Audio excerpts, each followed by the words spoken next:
Baiklah, kita masih akan memberi fokus kepada pengumuman Perdana Menteri mengenai pelaksanaan kadar gaji minimum berjumlah RM1,500 bermula Mei tahun ini, dan bersedia di talian ialah Profesor Madya Dr. Irwan Shah Zainal Abidin yang merupakan Ketua Unit Penyelidikan Risiko Ekonomi dan Politik Universiti Utara Malaysia. Prof, bagaimana Prof melihat kesan kepada pelaksanaan gaji minimum RM1,500 menjelang Mei nanti seperti yang diumumkan oleh Perdana Menteri, dan apakah ia akan beri kesan kepada majikan dalam tempoh jangka masa panjang, Prof? Ya, terima kasih Syaf atas jemputan ini.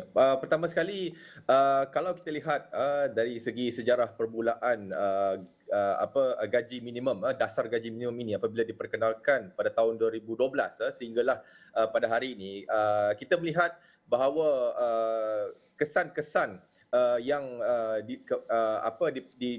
diperolehi kepada majikan secara keseluruhannya lebih kepada impak yang positif, kerana kalau kita lihat pekerja bila mereka mendapat gaji yang lebih tinggi, saya pun melihat bahawa ini akan memberikan impak yang lebih baik kepada prestasi pekerjaan mereka, dan juga ini memberikan juga mereka motivasi untuk bekerja dengan lebih baik. Jadi saya melihat kalau kita kata dalam jangka masa panjang, jadi ini panjanglah daripada 2012 kalau kita tengok sehingga sekarang tahun 2022.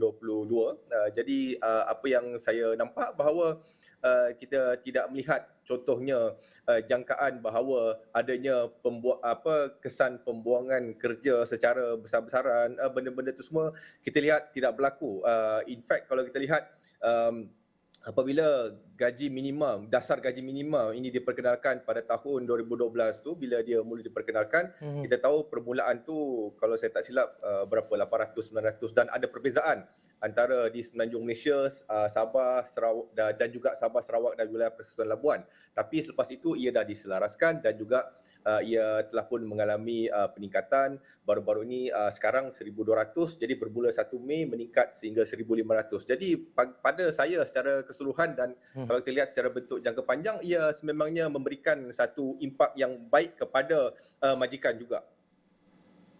Baik, saya kira itu saja perkongsian bersama dengan Profesor Madya Dr. Irwan Shah Zainal Abidin, Ketua Unit Penyelidikan Risiko Ekonomi dan Politik Universiti Utara Malaysia. Terima kasih Prof, dan saya pasti kami di Ekstrawani akan terus membawakan isu ini dalam segmen-segmen kami yang berikutnya di hari-hari yang berikutnya, dan kita alihkan tumpuan ketika ini